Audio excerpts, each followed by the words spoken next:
오늘은 누가복음 22장 7절부터 20절의 말씀을 가지고 6월절의 새 언약이라는 제목으로 말씀을 전하도록 하겠습니다. 예수님은 체포되시기 전날 제자들과 6월절 식사를 하십니다. 최후의 만찬이라고 불려지는 이 시간을 통해서 예수님은 새 언약을 세우시게 됩니다. 우리 22장 7절 보시겠습니다. 6월절 양을 잡을 무교절 날이 이르렀다라고 되어 있습니다. 네, 이 6월절을 설명드리려면요, 6월절은 이스라엘 민족들의 그 민족 해방 절기가 되겠습니다. 애굽에 종살이 했던 이스라엘 백성을 하나님이 이제 해방을 시켰어요. 그런데 그 애굽의 모세를 통해 가지고 애굽의 백성들을 보내라고 하셨는데 바로 왕이 이제 강팍하게 보내주지 않으니까 10가지 재앙을 내리셨습니다. 그 10번째 재앙이 이제 장자 재앙입니다. 애굽 땅에 첫 번째 난 것을 다 죽이는 그런 재앙이었는데요. 이스라엘 백성에게는 여기 지금 그림에 있는 것처럼 문의 그 좌우와 위쪽에 어린 양의 피를 바르라고 하셨어요. 그러면 그 죽음의 그 사자가 애굽 땅을 지나갈 때 그 피를 보고 넘어간다. 그래서 넘어간다고 해서 이제 6월절이라고 하는 것이죠. 그렇게 해서 이스라엘 백성들이 이 피를 바른 이스라엘 백성들은 장자는 안 죽고 애굽의 장자들만 죽어가지고 그 일을 통해서 이스라엘 백성들이 결국은 이제 해방을 하게 되죠. 그렇게 해서 이 6월절을 1월 14일을 6월절로 해서 맨날 지켜라. 이제 하나님 말씀하셨고 그 6월절에는 어린 양의 고기를 먹어라. 왜냐하면 이 이스라엘 백성들이 그 해방을 받을 때까지는 수많은 어린 양들의 피가 흘려졌기 때문에 그 어린 양의 희생을 기억하기 위해서 그 어린 양 고기를 먹으라고 했던 것입니다. 그래서 이제 예수님 당시 이때는요, 1월 14일 6월절이 금요일이었어요. 금요일 저녁 6시부터 토요일 6시까지가 6월절이에요. 그 이스라엘 백성들은요, 저녁부터 하루가 시작이 돼요. 그런데 이때는 목요일 저녁이에요. 목요일 오후예요. 그러니까 예수님이 하루 앞당기셔서 제자들한테 말씀하시는 거예요. 원래 금요일날 저녁에 먹어야 되는데 목요일 저녁에 제자들에게 말씀하시는 거예요. 베드로와 요한을 보내시면서 우리를 위하여 6월절 준비하여 우리로 먹게 하라. 6월절 식사를 하자라고 하십니다. 그때는 이제 예루살렘에 수많은 순례자들이 다 모였어요. 6월절 절기를 지키기 위해서. 방을 구하기가 굉장히 어려웠어요. 그러니까 제자들이 난처해가지고 어디 가서 방을 구합니까? 그러니까 예수님이 이제 설명해 주시죠.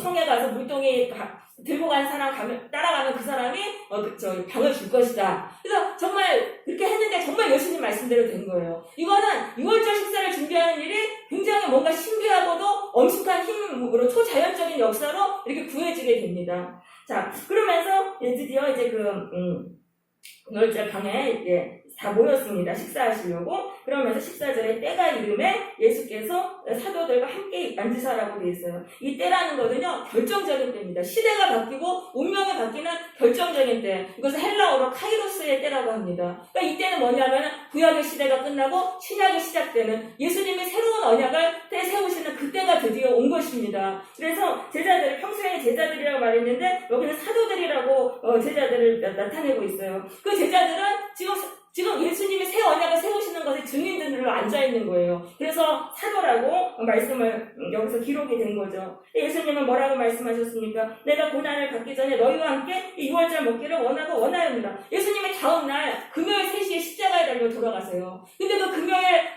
오후 3시 그때가 바로 유태인들이 6월절 양을 잡는 그 시간이에요. 그 시간에 바로 예수님이 십자가에 달려 돌아가시게 됩니다. 예수님이 6월절 어린 양으로서 십자가에 달려 돌아가시게 돼요. 그러니까 예수님은 제자들과 6월절 식사를 하기 위해서 하루 앞당기셨던 것이죠. 그러면서 16절에서 이렇게 말씀하세요. 내가 너희에게 이르노니 이 6월절이 하나님 나라에서 이르기까지 다시 먹지 아니하리라. 그러니까 이 구약의 6월절은 이제 끝났다. 이거는 이제 다 폐지됐다라고 말씀하세요. 그러면서 이제 새로운 6월절이 시작된다. 새 6월절은 뭐냐면 하나님의 나라를 이루는 새 6월절이 시작될 것이다. 예수님이 6월절 어린 양이 되셔서 그 십자가에서 새로운 6월절을 세우신 것입니다.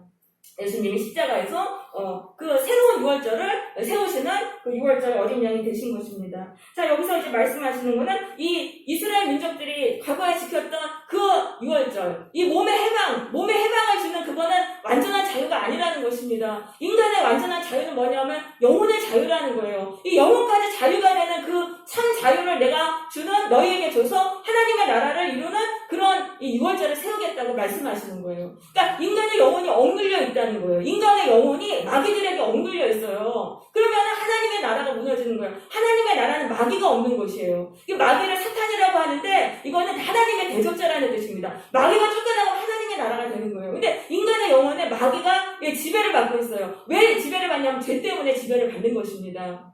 우리가 죄를 지으면은요, 구약의 그 율법의 효력에 의해서 저주를 받게 됩니다. 구약의 그 십계명과 그 율법을 한마디로 딱 전하면은 순종하면 축복이고 불순종하면 저주인데 그 하나님의 말씀은 천지가 끝날 때까지 1.1획도 사라지지 않는다고 예수님 말씀하셨어요. 그러니까 그거는 영원히 임하는 거예요. 그 효력이. 우리가 죄를 계속 지으면 결국 율법을 어기게 돼서 저주가 오게 돼요. 그럼 예수님이 부정하신 율법은 뭐냐면은 유대교의 변질된 율법. 바리새인들이 변질시켜놔서 인간이 첨가한 그 율법을 예수님은 부정하신 것이지 구약의 율법을 부정하신 게 아니에요. 구약의 율법은 영원히 우리 가운데 적용이 되는 거예요. 하나님의 그 법은 영원히 효력이 되는 거예요. 그래서 우리가 이제 죄를 지으면 심판을 받게 되는데, 심판을 받으면은, 그 다음에 항상 악한 영들이 우리를 지배하게 됩니다. 왜냐하면 그 성경에 보면은, 하나님이 심판을 하신 다음에, 그 다음에 항상 새 이야기가 나와요. 새한테 와가지고, 저들한테 들어가가지고 뜯어먹어라. 이게 그렇게 나오는 거예요. 그래서 마태복음 24장에서도 보시면은, 심판에 대해서 말씀하신 다음에 주검이 있는 곳에는 독수리들이 모일 것이니라. 갑자기 또 새 이야기가 엉뚱한 얘기가 나와요. 이 새는 뭐냐? 악한 영이에요. 그래서 성경에서 새는 악한 영이에요. 악한 영. 그래서 우리가 율법의 저주를 받으면서 그 이후에는 악한 영들이 우리 속에 들어오는데 악한 영이 들어오면 인간의 영혼을 엄청나게 누르는 거예요. 그래가지고 그 인간이 죄로 인해서 결국은 악한 영에게 억눌림을 받는 거예요. 그래서 온갖 정신적인 문제가 다 이 악한 영에게 눌리는 거예요. 그래서 우울증이라든가 무슨 강박증이라든가 공황장애라든가 이런 것들이 다 이 악한 영이 들어와가지고 인간을 누르는 것입니다. 그렇기 때문에 이게 그 근원이 뭐냐면 그 영혼이 해방되려면 이 죄에서 풀려나야 된다는 거예요. 죄를 씻어내야 된다는 거예요. 그래서 예수님이 십자가에서 이 인간의 죄를 씻어낼 수 있는 속죄의 피를 흘리신 거예요. 하나님의 아들의 그 피, 무지한 피를 우리의 마음에 바를 때 우리 안에 죄가 씻겨져 나가요. 씻겨져 나가면은 죄와 함께 마귀들도 같이 나가는 거예요. 마귀는 항상 죄의 달라부터 역사하니까 죄가 씻겨져 나갈 때 마귀가 같이 질서가지고 나가는 거예요. 그럼 우리 영혼에 억눌렸던 게 풀어지면서 완전한 자유를 누리면서 살아가게 되는 것입니다. 그래서 마귀가 떠나면 우리 마음이 천국이 되는 거예요. 그래서 예수님이 주시는 천국이 바로 이거라는 거예요. 영혼의 자유라는 거예요. 영혼에서 마귀가 나갔어요. 예수의 피로 씻김 받음으로 우리 영혼의 억눌림과 두려움과 강박증과 이런 것들이 다 나가가지고 마귀가 사라진 그 상황이 하나님의 나라 천국이에요. 그래서 예수님이 우리에게 주시는 천국은 이 영혼의 자유인 것입니다. 물론 죽고 나서도 하나님의 나라에 갑니다. 근데 그것이 포커스가 아니에요. 우리 영혼의 자유를 주시는 거예요. 예수님은. 그거는 바로 속죄를 받을 때 우리가 자유를 누리게 되는 것이죠. 그래서 요즘에 굉장히 정신적인 병이 되게 많아요. 그런 것들이. 근데 이것이 그 근원 문제는 바로 죄라는 거예요. 그런데 이제 세상 학문으로는 그거를 해결을 할 수가 없는 거예요. 그래서 뭐 정신과 다니고 심리치료 받고 상담받고 이거 가지고는 안 되는 거예요. 이 죄를 씻어내면 되는 거예요. 예수의 피로 죄를 씻어내면은 죄가 씻겨져 나가요. 그래가지고 마귀가 떠나서 정신적으로 풀려지는 거예요. 그래서 그러면 교회에 와가지고는 우리가 자꾸 이 속죄를 받기 위해서 기도해야 돼요. 내 영혼이 뭔가 두려움이 오고 강박증이 오고 억눌린 게 왔어요. 그럼 그 안에 뭔가 죄가 있는 거예요. 그 죄는 나의 죄 때문에도 되고 내 옆 사람의 죄 때문에도 돼요. 다른 사람의 죄로 인해서도 같이 눌리는 거예요. 근데 이게 내 죄랑 다른 사람의 죄가 같이 연결돼 있어요. 왜냐하면 이게 죄라는 게 손뼉이랑 마주쳐야지 되는 거예요. 그러면서 결국은 같은 그 죄가 있고 그 안에서 마귀가 역사를 하는 거예요. 그래서 계속 이 죄에 대해서 우리가 이거를 분별할 수 있어야 돼요. 죄가 뭔지를 이제 알면서 예수님의 보혈로 자꾸 그 죄를 씻어내는 거예요. 그러면 거기서 마귀가 이제 떠나가지고 자유를 누려요. 그리고 또 우리 마음이 막 굳어졌잖아요. 막 상처와 아픔으로 막 굳어진 거. 보혈로 계속 그 마음을 씻어내잖아요. 그러면 이 마음이 풀어지는 게 느껴져요. 보혈로 굳어진 마음이 풀어져. 그게 이제 마귀가 나감으로 인해서 마음이 이렇게 풀어지는 것입니다. 그래서 예수님이 이제 참된 유월절, 우리 영혼에 해방을 주시는 참된 유월절을 세우신 것입니다.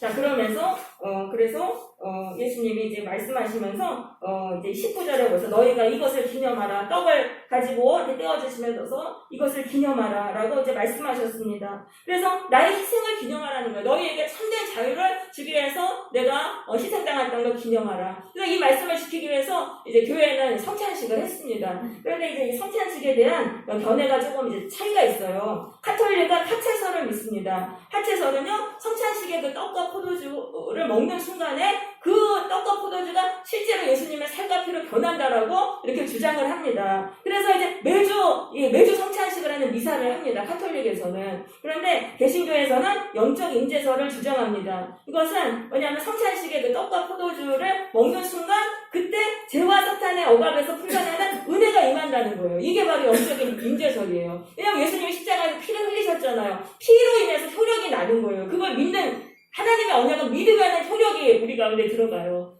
그 피의 효력이 결국 우리 가운데 들어가서 풀려나는 일이 일어난다는 것입니다. 그래서 개신교는 이제 매주 종교개혁 가톨릭에서 이제 반발하면서 나왔기 때문에 매주 이제 성찬을 하지 않고 1년에 이제 몇 번만 하고 있습니다. 그런데 중요한 건 뭐냐 하면은 어떤 의식이라기보다는 예수의 피로 자유케 되라는 거예요. 예수의 피로 속죄를 받아서 자유케 되라는 거예요. 예수님이 우리에게 참된 자유를 주시기 위해서 이 십자가에서 피를 흘리셨으니까 그 피를 기억하면서 참된 자유를 누리고 살아라라는 말씀이 되겠습니다. 그래서 지금 우리가 예수님을 믿어도 이 악한 영역에 눌려있으면은 영적인 감옥 속에서 살아가게 됩니다. 그러니까 이거는 예수님이 주신 자유를 우리가 누리지 못하는 거예요. 보혈로 계속적으로 죄를 씻어내고 영적 전쟁을 해서 마귀를 쫓아내고 우리가 참된 자유를 누려야 되는 것이죠.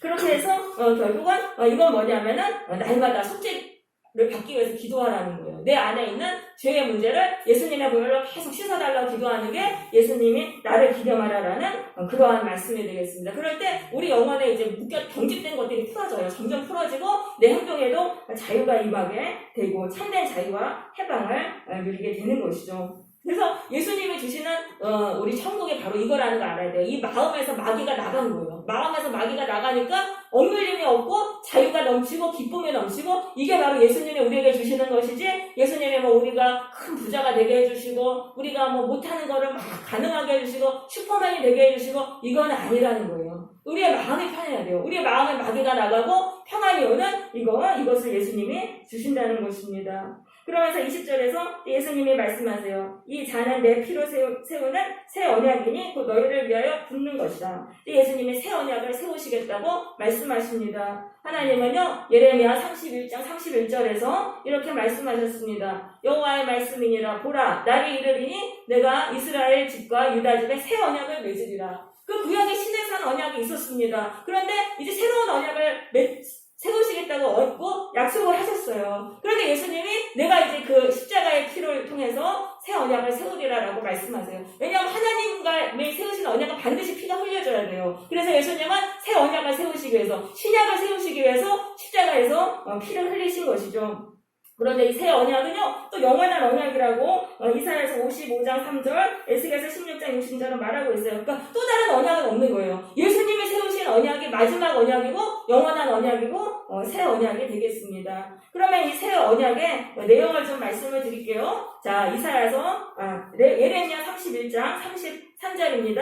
그러나 그날 후에 내가 이스라엘 집과 맺을 언약은 이러하니 곧 내가 나의 법을 그들의 속에 두며 그들의 마음에 기록하여 나는 그들의 하나님이 되고 그들은 내 백성이 될 것이라. 이게 새 언약이에요. 그러니까 새 언약은 마음에 하나님의 법이 기록된다는 거예요. 그 구약의 시내산 언약에서는 하나님이 돌판에다가 십계명을 적어주셨고 율법 책이 있었습니다. 율법과 그 십계명을 주셨는데 이거는 백성들이 들어도 잊어버리는 거예요. 이걸 이제 들으라 이스라엘아 하면서 막 율법을 이제 가르칩니다. 근데 돌아서면 또 잊어버리고 또 율법책을 주셨지만 안 읽으면 소용이 없는 거예요. 그러니까 하나님은 이제 새 언약은 뭐냐면 우리의 마음에 하나님의 법을 기록하는 그 새 언약을 주시는 거예요. 그게 바로 예수님을 통한 성령 세례가 되겠습니다. 여러분 예수님을 나의 주님으로 믿을 때 성령을 받아요. 성령 세례를 받는 받는데 그때 내 마음속에 하나님의 법을 다 거기에 새겨지는 거예요. 하나님의 법이 무엇인지 아는 거예요. 어떤 게 하나님의 뜻인지를 분명하게 알 수가 있어요. 그래서 이거는 성령 세례를 말씀하시는 것입니다. 그래서 이렇게 예수님을 통해서 성령을 받으면 우리의 마음에 하나님의 법이 새겨지게 됩니다. 그리고 하나님을 다 알게 돼요. 34절 보세요. 그들이 다시는 각기 이웃과 형제를 가르쳐 이르기를 너는 여호와를 알라 하지 아니하리니 이는 작은 자로부터 큰 죄까지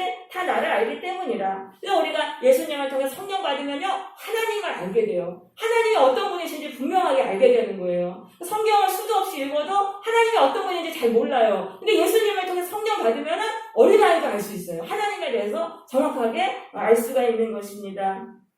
새 언약의 두 번째 특징은요, 내가 그들의 악행을 사하고 다시는 그 죄를 기억하지 아니하는 그런 언약이 되겠습니다. 왜냐하면 예수님이 십자가에서 죄 없이 고난당하시면서 우리의 죄값을 갚으셨잖아요. 그러니까 우리의 죄가 십자가를 바라볼 때 거기서 용서함을 받는 그런 언약이 되겠습니다. 그래서 하나님이 그 죄를 기억하지 않는다는 건 죄로 인한 저주가 완전히 떠난다는 그러한 말씀이죠. 그러니까 이 예수님이 세우신 이 새 언약은요, 엄청난 은혜의 언약이에요. 구약은요, 율법 잘 지키는 사람만 축복받아요. 그런데 예수님이 십자가에서 세우신 새 언약은요, 죄인도 축복받는 거예요. 죄인도 예수님 통해서 성령 받고 죄사함 받는 놀라운 그런 은혜의 언약을 예수님이 세우신 것이죠. 그래서 우리가 십자가에 달리신 예수님을 바라보고 정말 그걸 믿을 때 그 언약의 효력이 일어나는 거예요. 믿어야 돼요. 믿어야지 그 효력이 일어나요. 그래서 예수님의 보혈을 내 마음에 바르면서 자꾸 예수님을 나의 주님으로 믿을 때 내 안에서 이 새 언약대로 역사가 일어나는 것입니다. 성령이 임하고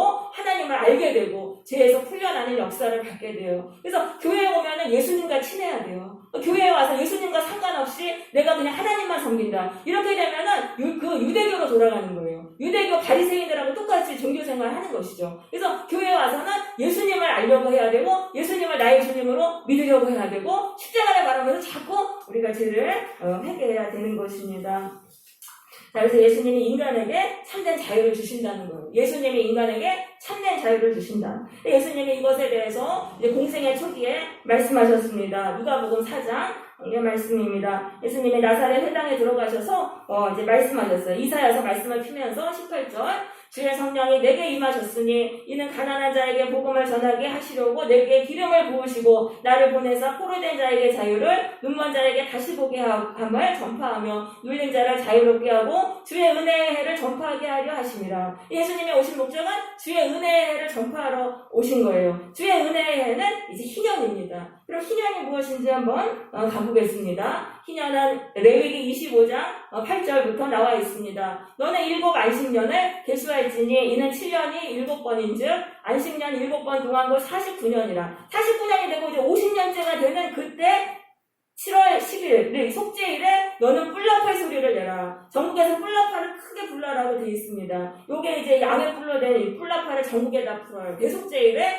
속죄 제사를 마치고 나서 뿔나팔을 불어요. 얘를 이제 요벨이라고 하는데요. 히브리어로 요 양의 뿔입니다. 요벨이라고 하는데 이것이 영어로는 주빌리가 되는 거예요. 그래서 주빌리가 바로 희년이 되겠습니다. 영어로 이걸 주빌리라고 번역했습니다. 자, 그래서 뿔나팔을 쭉 불면은 10절입니다. 너희는 50년째를 거룩하게 하여 그 땅에 있는 모든 주민을 위하여 자유를 공포하라. 이에는 너희에게 희년이니 너희는 각각 자기의 소유지로 돌아가며 각각 자기의 가족에게로 돌아가라. 이 희년의 나팔이 불리면은 어떻게 돼? 자유가 선포되는 거예요. 노예였던 사람이 가난으로 인해서 빚지고 노예가 됐던 사람이 노예에서 풀려나요. 내가 지었던 그 빚을 져가지고 팔았던 땅이 나에게로 돌아와요. 이런 역사가 일어나는데 예수님이 바로 이 일을 하시려고 이 땅에 오셨다고 말씀하신 거예요. 그러니까 이거는 뭐냐면은 예수님의 십자가를 내 마음속에 정말 바르면서 참으로 기도할 때 이런 죄에서 풀려나고 내가 다시 하나님의 축복으로 이 나에게 다시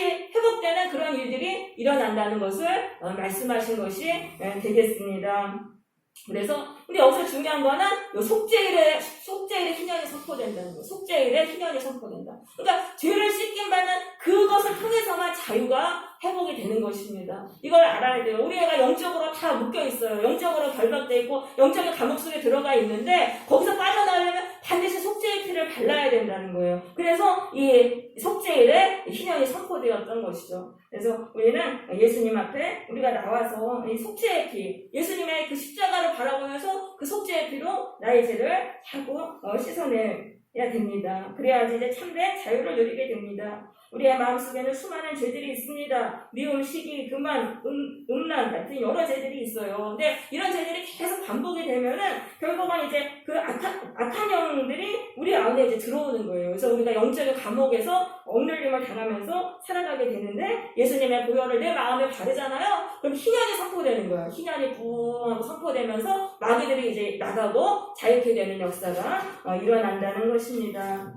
그래서 예수님은 뭐라고 말씀하셨냐면 요한복음 8장 31절에 그러므로 예수께서 자기를 믿은 유대인들에게 이르시되 너희가 내 말에 거하면 참으로 내 제자가 되고 진리를 알지니 진리가 너희를 자유롭게 하리라. 그러니까 진리라는 건 뭐예요? 예수님이 인간을 죄와 마귀 권세에서 자유케 하신다는 거예요. 이게 진리라는 거예요. 믿으면 이게 이루어진다는 거예요. 그래서 우리가 교회를 다니는 목적을 분명하게 해야 돼요. 예수님을 통해서 내가 죄와 마귀에게서 풀려나서 참 자유와 생명과 평안을 누리는 이게 바로 예수님이 우리에게 주시는 구원인 것입니다. 이것이 바로 진리예요. 우리가 붙들어야 될 영원한 진리는 바로 이것인 것입니다.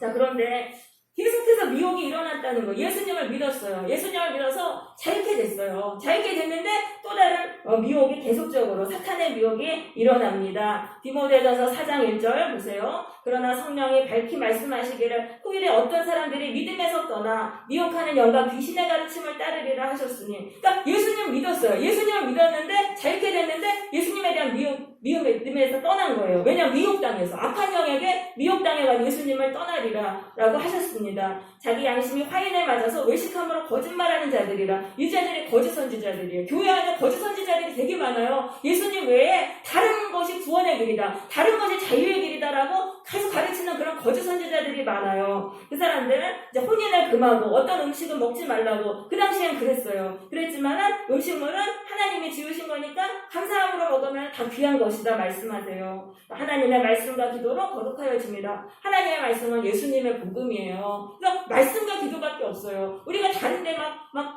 쫓아다니고 내가 뭐 신비 체험하고 뭐 받아야 되고 뭐 해야 되고 그게 아니라는 거예요. 예수님에 대한 말씀과 기도로 우리는 자유하게 될 수 있는 것입니다. 그래서 이런 자유를 우리가 예수님이 우리에게 자유를 주신다는 거예요. 자유를 지금 아직은 못 누렸어도 내가 예수님께 이름으로 계속 기도하고 순종하면 자유를 누려요. 이게 자유의 길이고 생명의 길이에요. 그러니까 우리가 지금 올바른 길로 가고 있으니까 그러므로 그 믿음에 굳건하게 서서 다시는 종의 멍에를 매지 말아라. 예수님 떠나면 다시 마귀의 밥이에요. 마귀가 이제 예수님 때문에 놓쳤다가 다시 예수님 떠나면 다시 우리를 지배하는 거예요. 사람의 종이 돼서도 안 되고 죄의 종이 돼서도 안 되고 세상의 종이 돼서도 안 되고 이 잘못된 가르침의 종이 돼서도 안 된다는 거예요. 오직 예수님에 대한 믿음을 굳건하게 서야지 참된 자유를 누리게 된다라는 말씀이죠. 그래서 베드로후서 2장 20절 만일 그들이 우리 주 대신 예수 그리스도를 알므로 세상의 더러움을 피한 후에 다시 그 중에 얽매이고 지면 그 나중 형편이 처음보다 더 심하리라. 그러니까 예수를 믿었다가 예수에 대한 믿음을 포기하고 거짓의 가르침으로 가면은 마귀들이 달라붙어요. 마귀들이 더 강하게 역사해서 더 강하게 억누르는 거예요. 더 미혹시키고 더 억누르고. 왜냐하면 예수님께 가지 못하게 하기 위해서. 그래서 우리는 그러지 말고 갔다 하더라도 어떻게든 예수님만이 구원의 길이라는 것을 믿고 우리가 예수님께로 가야 되는 것입니다. 그래서 난 예수 믿는데 난 자유를 못 누려요. 그거는요, 우리가 기도를 덜 했기 때문에, 기도가 부족하고 내가 순종하지 않았기 때문에. 예수의 말씀에 계속 순종해야 돼요. 너희가 내 말에 거하면 너희가 진리를 알지. 거한다는 건 계속해서 순종하는 걸 말합니다. 계속적으로 순종하고 기도하면은 우리 영혼에 자유가 임해요. 마귀가 다 나가고 자유가 임하게 되는 것입니다. 지금은 영적인 감옥에 갇혀 살아가는 자들이 너무나 많아요. 물질에 풍요하지만은 이 악한 영들이 계속적으로 이 미디어를 통해서 또 여러 가지 방법으로 우리들을 세대시키고 지금 마귀의 지배 속에 사람들이 다 죽어가고 있는 거예요. 그러니까 내가 예수의 생명으로 내가 자유케 돼야 돼요. 예수님을 붙들고 내 영혼이 자유케 되고 내가 영적인 감옥에서 나와서 자유를 누리고 또 이 지금 감옥 속에 살아가는 사람들이 많이 있단 말이에요. 그들을 자유케 하는 그런 자들이 되어야 되겠습니다. 네, 그래서 오늘도 우리가 예수님에 대한 믿음으로 굳건하게 서기를 원합니다. 네, 이제 찬양을 부르고 같이 기도하도록 하겠습니다.